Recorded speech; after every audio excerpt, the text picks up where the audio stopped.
Beautiful San Diego. I don't know if you guys like Anchorman as much as I do, but get ready, we're gonna have a few of these. Okay, I knew when I signed up to co-present with Cabe that I might have regrets, and after that intro, I definitely do. Yeah. But welcome everybody. So what are we doing here today other than the last stop before the disco party?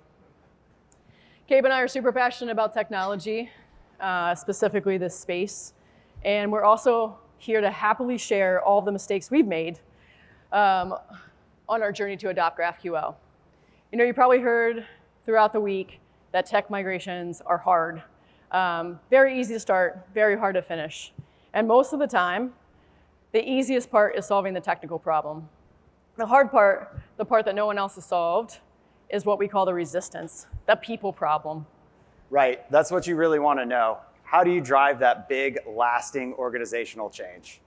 And that's the influencing, that's the stakeholder management, that's the storytelling, to build in resiliency so that your migration stands the test of time. So what are we hoping you take away from this talk? Well, we hope you laugh a little bit because Cabe, he's pretty funny. You might shed a few tears because you've made the same mistakes that we have. But really what we hope is that you can avoid some of the pains we felt and know that when you have blockers along the way, that it's all part of the journey. Right, so who are we? So I'm Cabe Waldrop. I'm a principal software engineer at Realtor.com. I've been working in a lot of different spaces, currently on the platform team. I've worked in security, GraphQL, infrastructure, a little bit of everything over the past 10 years. And I live in Evergreen, Colorado. I moved there to pursue my real full-time, part-time job of training for and running big 100-mile mountain races. So people ask me why I do that, and I think I just need better hobbies. Yeah, I don't think he needs better hobbies because what happens is he runs 100 miles and then he comes to me in a one-on-one. He's like, I'm never doing that again. And then a few weeks later, he's training again. So, hey everybody, I'm Suzy Julius, SVP of Engineering at Realtor.com. You know, I help lead the developer platform team with Cabe here, as well as think about the data we collect on our consumers and customers, how we apply that to machine learning and AI, and then personalize the site via discovery and recommendations. I started my career in software engineering, mostly on the back end, moved into leadership, and I'm a sucker for joining companies that are going through large transformational initiatives, whether that's a people and culture, operational efficiency, or technology. I do not run 100 miles, although on a Saturday after taking care of my 4 kids that are under the age of 5, it sure does feel that way. Yeah, not to mention our tech leadership team and guys like me. So some of those lessons apply. All right, we have to do a quick plug about what Realtor.com is all about, right? We're all about making the home journey a little bit easier, whether you're buying, renting, looking for a new home. Also, what we don't talk about a lot is we're on the customer side, helping agents and brokers grow their business. So before we dive into our journey, let me set a little context. I joined Realtor.com about 3 years ago, and we did a technology audit. Whew. And the technology decisions were siloed. We were focused on short-term gains, incomplete migrations, you name the technology of the AWS service, and we used it. So we started down this journey and this technology strategy called Simplify to Scale because we wanted to go after new business. We started with 4 key areas. Data platform, how do you get that canonical source of truth data set? Identity, solving that anonymous user problem. How you build with CI/CD pipeline. And then lastly, the API layer. Right, so how did we do this, right? This was our journey, and I think this is a common journey that a lot of you probably face. There's big, key, pivotal points in that road to GraphQL adoption, and we're hoping to give you a little bit of insight into where we made those right-hand turns and maybe save you a little bit of that pain Suzy was talking about earlier. So the tech stack, why adopt GraphQL in the first place? And then once you get down that road and you start building GraphQL, you might hit this point where you realize you've built another monolith and you need to start talking about the supergraph, you need to start talking about federation. And then finally, you might have federation going great, but you're still building APIs as if you were building a REST API, and you really need to hit that paradigm shift of how do I deliver APIs that match my client UI experiences. Yeah. And like we said when we kicked things off, we felt a lot of pain. We made a lot of mistakes. But each time we hit one of these moments, the resistance, we started a pattern match, and we came up with this formula, or playbook, if you will, to help us overcome these obstacles. So what you'll see here is sort of the 4 steps that we always encountered every time we hit an obstacle or a moment. And as you can see, the majority of the problem here is the people problem. How do you build consensus, gain momentum, achieve a common understanding? Yeah, and I can tell you as an engineer, it's common to focus just on that technical problem. But if you invest in the people problem and learn to communicate and storytell, you're going to reach your goals a lot faster than otherwise. All right, so like I said, we had 4 key areas that we were targeting in our strategy, and the first one being the API layer. Right, so first mistake, this happened right here, right? APIs. Imagine you're the guy whose boss is like, we're gonna fix APIs, right? Like, hey, that felt right to me. Yeah, they want everything all the time, right? So APIs, that could mean a lot. We thought about service mesh. We thought about microservices. We thought about shared libraries. How do we do our HTTP requests? We were starting to spiral out of control. And I think we had to really focus down on what was going to make the biggest difference. And for us, I think we decided pretty early that that was going to be GraphQL. Well, some of us decided. Right. I was still like, I want it all.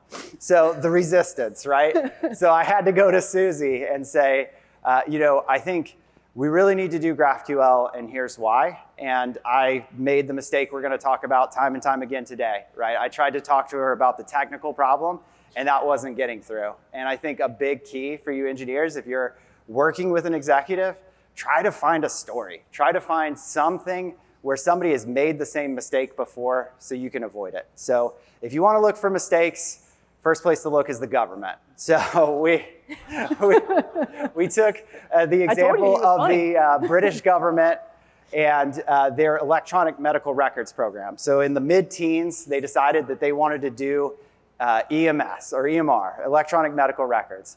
And they really, really wanted to do everything all at once like governments are wont to do. And what ended up happening is they spent $10 billion and they realized that all the changes that they had made were not essential. That's actually the words they used when they canceled the project. So we wanted to focus on what was essential. We did not want to get into that same situation. And I was convinced. So we went down the path of GraphQL. And I think we could easily identify a lot of the problems. Like maybe we over-indexed on microservices. In fact, they weren't even microservices, they were nanoservices. Right. We had so many different endpoints. We had hundreds of endpoints. Clients couldn't figure out, where do I get the data that I need? And even if they could find the data that they needed, all of those different APIs were different, right? They had different auth. They had different ways of handling errors, and they had different semantics. So they were having to do all this data aggregation client side, and it just led to a ton of complexity. So I said, I went over to Suzy and I said, listen, this is simple, right? You guys know how to solve this, right? GraphQL, right? So Suzy, we need to do GraphQL. And I said, great. And I said, wait, what does design think about this? I haven't talked to them. Okay, marketing. No, not them either.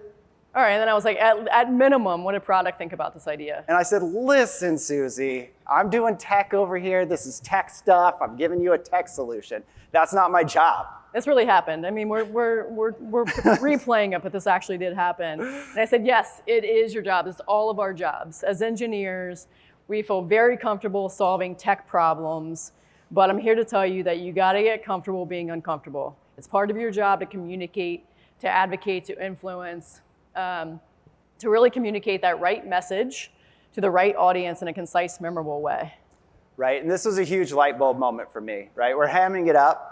But really, I did realize that tech solutions weren't going to get me past this pain. If I wanted to achieve the tech goals that I wanted to achieve, I was going to have to change the way that I was working. And I needed Suzy to help arm me with the business context so I could really sell those technical solutions.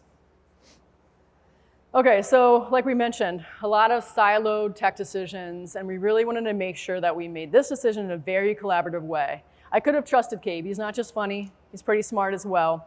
But there's an element to slow down, to speed up here to bring everybody along in this decision. right? And so we have this thing called a strategic technical initiative group. It sounds fancy, it's really long. There's a simple reason why we went with this name, and it's because I threatened to quit if I ever was put on a tiger team. Yeah, look, I don't want to stereotype principal engineers, but let's be honest, they can be a bit high maintenance. Yeah, I'm a Gabe is diva. no different. Yeah. So, but what is this strategic technical initiative group? It really boils down to getting the right people in the room to take on a big problem. And who are those people? I think first up is your executive sponsor, in our case, Suzy, someone who can help you sell that technical vision up to leadership and get that buy-in. You also need a driver, and this is who's running the show, kind of moving the project along. But I think too often you make the mistake of wanting that driver to be the strongest technical person in the room, and that's not necessarily the most important quality here. You need somebody who can communicate, somebody who can tell the story of what you're trying to do. Then you bring together your working group, and you can make mistakes here too, right? A lot of times we think, let's get our working group together, I'm gonna get my 3 teammates, and we're just gonna solve this problem. That's not gonna give you the feedback that you need to solve all of your users' needs, right? The core GraphQL team probably already agrees with you. You need to bring in other people and convince them as well. And then finally, your stakeholders. And I think this one, same problem, right? You can get into that trap of my stakeholders are the mobile team and the web team, right? The clients. And that's not the case, right? Like you have back-end stakeholders who are gonna build these subgraphs.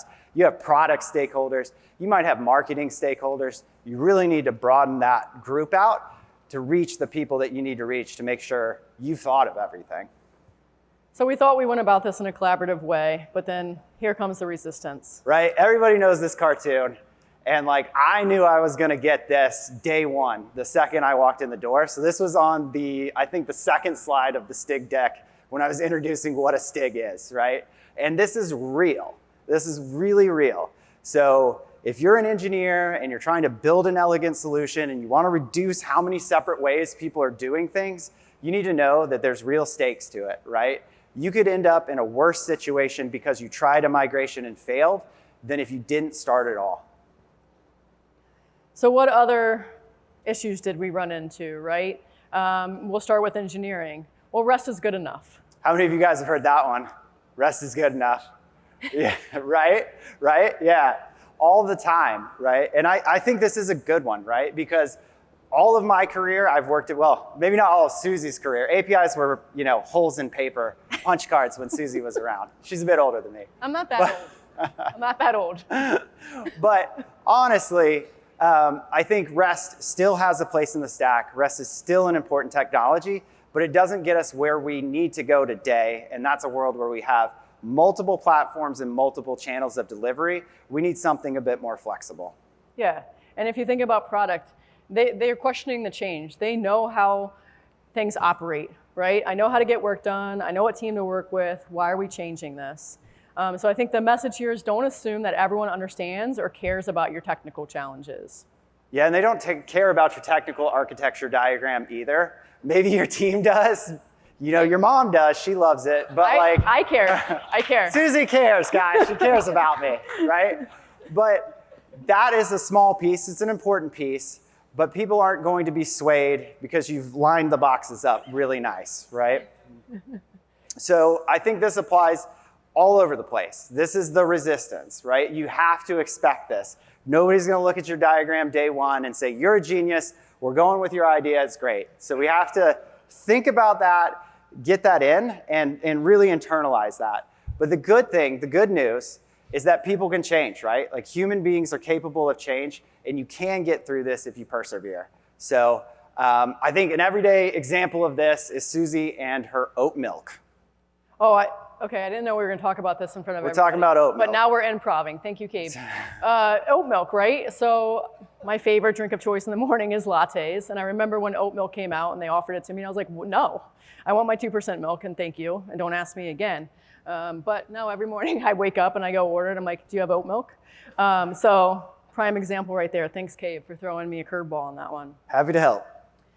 So what did we do? We really leaned into the idea that your single biggest problem in communication is the illusion that it's already taken place. And how did this pop up, right? Engineering, we really needed to sell this change. And I think a lot of us think engineering is just going to get it, right? But we have very different teams in engineering. Client, you better be talking about cache. You better be talking about how that client operates. Backend, you need to be talking about those subgraphs, about things they care about, observability, right? So you got to tailor your message to the person you're talking to. Same thing with design. And I think design's a really good one here because I think the first time anybody from engineering goes to design, they're like, bro, who let you in this building? Like, we have a better building than yours. Go back to your tech room, right? But I think it's really important, right? You have to explain why design should care about GraphQL.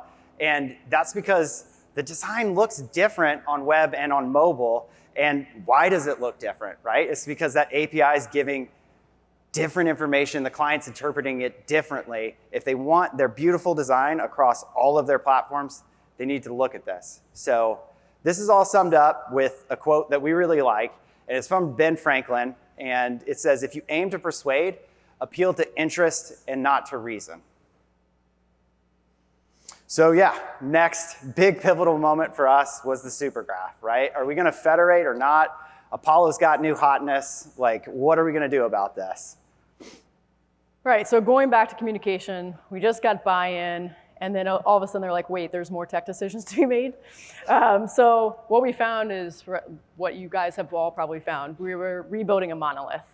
We were seeing that there was a centralized ownership model that was slowing down progress, right? So our stakeholders are coming to me like, you promised to speed things up. And actually, things were actually slowing down.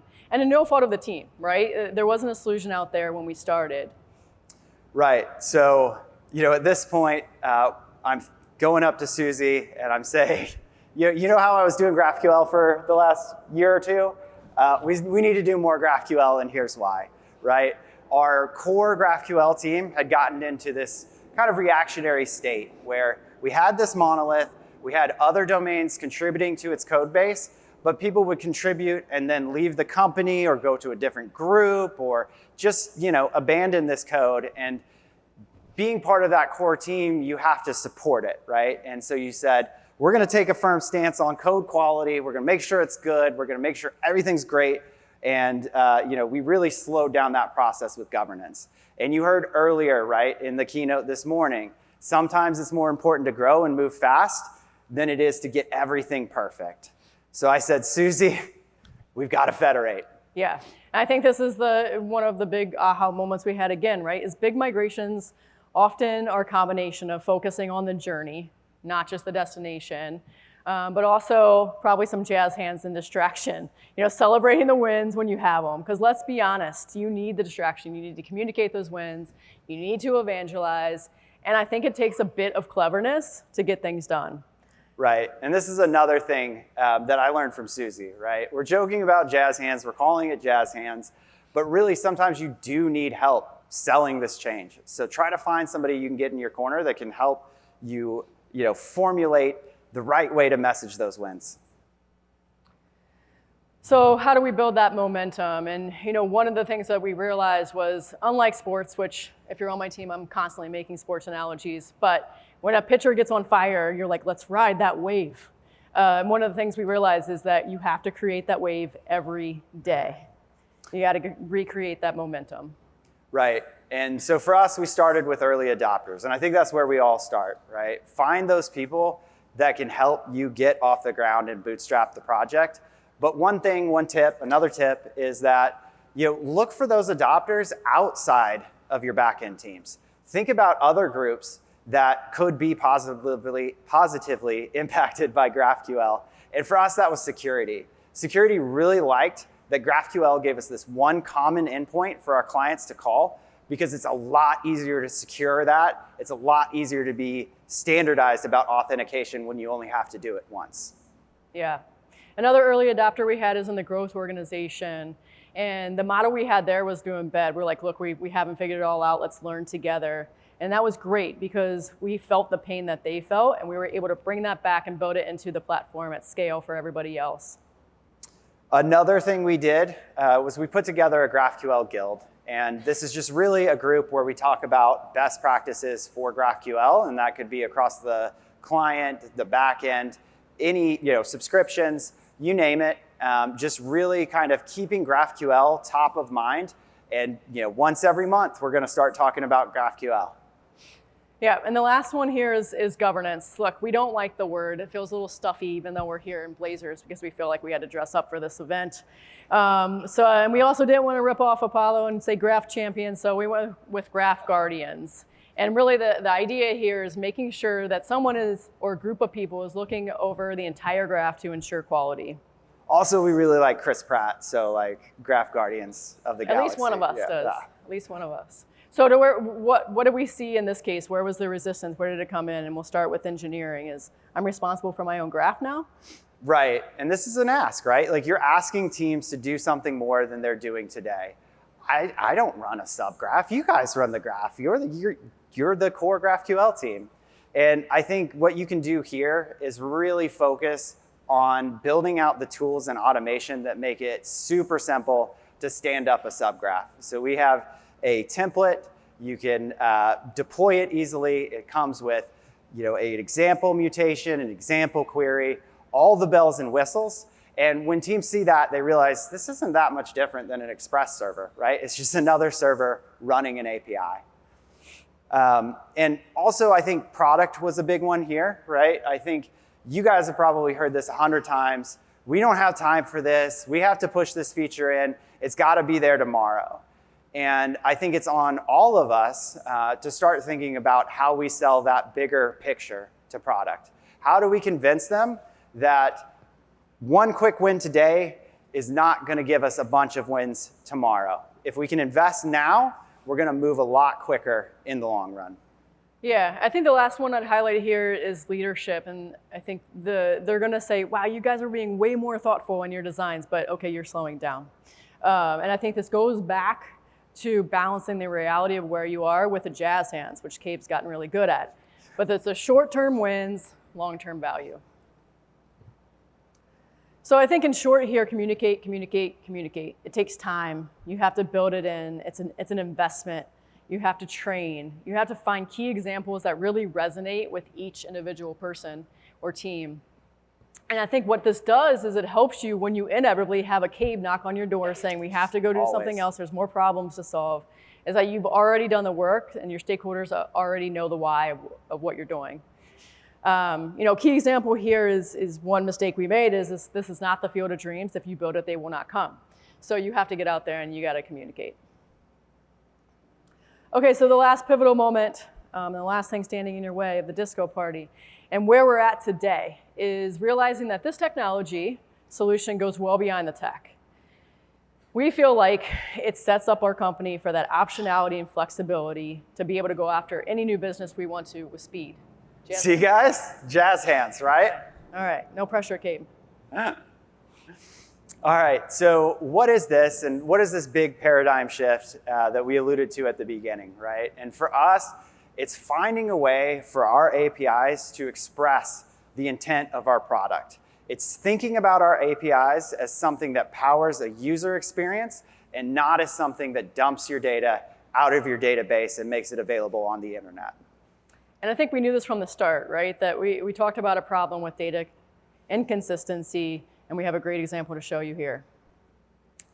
All right, so this is a copy of what's called our listing card. And you can see the home here, a little bit of information about it. But what's really important is that little bit of green there. I don't know if you can see it in the back, but it's a green 80K, and there's a little down arrow, and that's a price drop, right?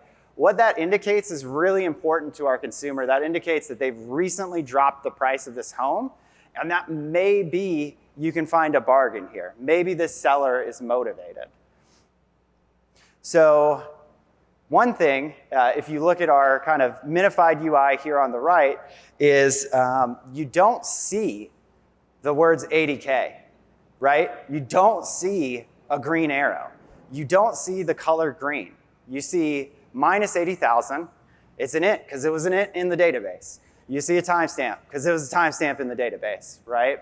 And this is that disconnect we've been harping on, is now that UI developer is going to have to write specific code. They're going to have to figure out how to go from these types to that client experience. And I guarantee both sides probably never thought about the other.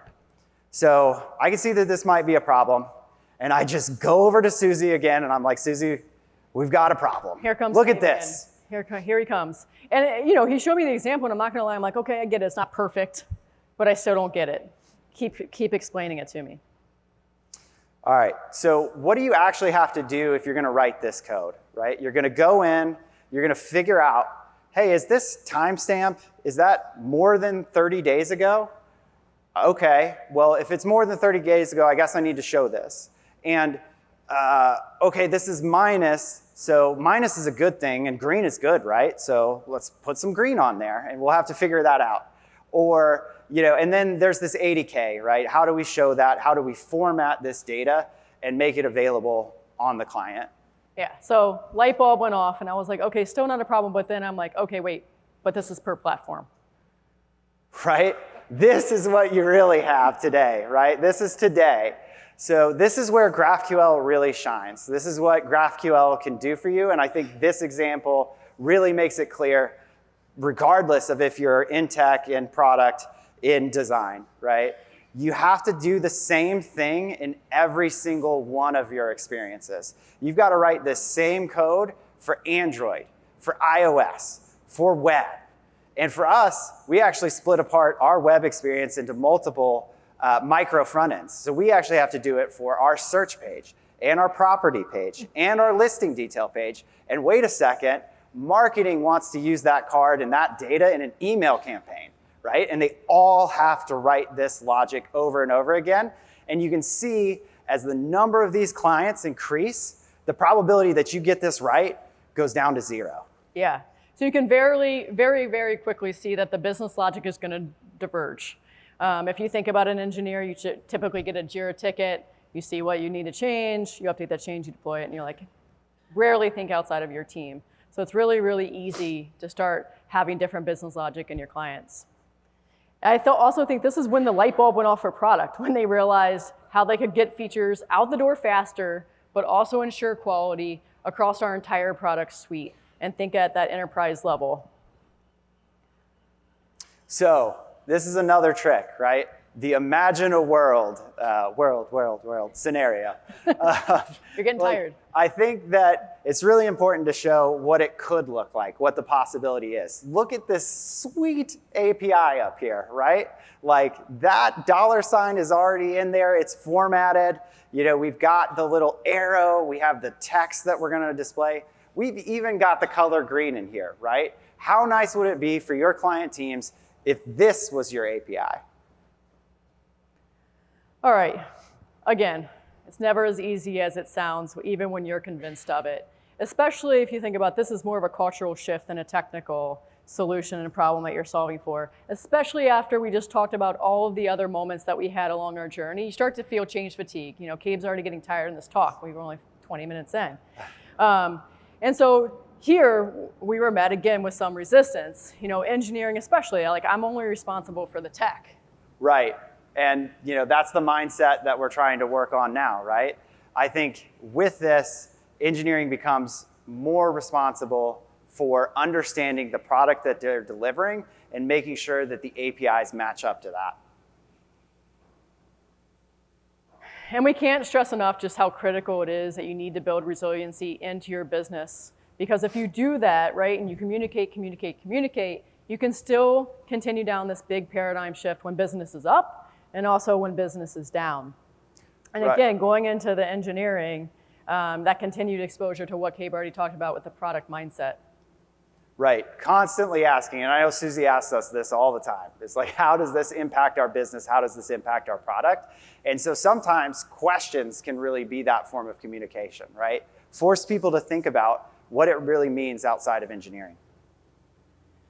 And product, here's where, missing our cues. Here's when you've unlocked leverage, right?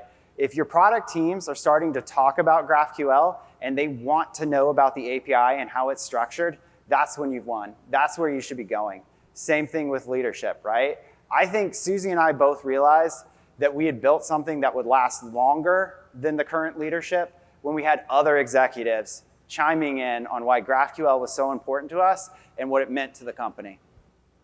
My final point here on communication is, as a leader, you have to constantly be pressure testing and thinking through the lens of each one of your stakeholders. If you're on my team, I'm sad to say they probably see me coming and they're like, oh gosh, here comes Suzy. She's gonna ask me for another deck, another status. So many decks. Set up another meeting to talk about our progress, why we're doing what we're doing. But I think it's really imperative to keep that drumbeat going of the problems that you're solving for. Right, so I'm gonna tell you how Taylor Swift actually helped me solve the problem of too many decks. So I don't know if there's any girl dads out there. Like, I have a 7-year-old girl. If you have a girl, she's between like 5 and like 40, she probably loves Taylor Swift, right? So I listen to Taylor Swift all day, every day, in the car, on the way to school, taking her to gymnastics, making breakfast, like probably in my sleep, I think I hear Taylor Swift. So I know a lot about Taylor Swift. And I think she does something really cool that we can all kind of take away with this. So when she's writing a song, she doesn't just do it all at once with a guitar and some candles like you might think. She writes her songs piece by piece by piece. And she does it. She thinks of catchy lines like, it's gonna be forever, or it's gonna go down in flames, which probably applies to your migration. It might. It might. And she'll write that down, right? She'll write that down, and then another day she'll have another line, and a few days later, and then eventually she combines these all in a clever way, and she's got a hit song. So think about this when you're doing it. Take notes. Take notes of when you actually said something that made sense to a product person, right? Or take notes of how you told a story to an executive. Keep those somewhere, because I guarantee, day of or day before a presentation's due for your SVP and she's hounding you, you're not gonna think of all those clever examples. So put those in a notebook somewhere, and you're gonna have a much easier time fulfilling these requests. I was going to say, I'm happy to report that Cabe's never used a Taylor Swift line in any of our meetings so far, but now I'm going to challenge him to try to come up with one. So we'll get back to you on that and see if he can pull through. But before Cabe starts singing something like Blank Space, well, although if you find him at the disco party, he might, let's talk about our path forward. So where are we headed, right? From many product expressions to a shared product expression. From an architectural point of technical leverage to an organizational point of product leverage, from many services and data sources to many perspectives and understandings. Yeah, and what I want to drive home, what this means, if you're an engineer out there, I think there's a level of maturity and just growing in your craft that actually comes from investing in the product side and knowing more about what you're trying to deliver. So think about those APIs, think about how they power the experience, and you're going to be able to deliver on a lot of different opportunities in the future. Okay, well, this wraps up our talk. We hope that we gave you a few takeaways to help you on your journey, and you start to be okay with those failures, as we really truly believe that they're the key to success. Thank you guys very much. Stay classy, San Diego.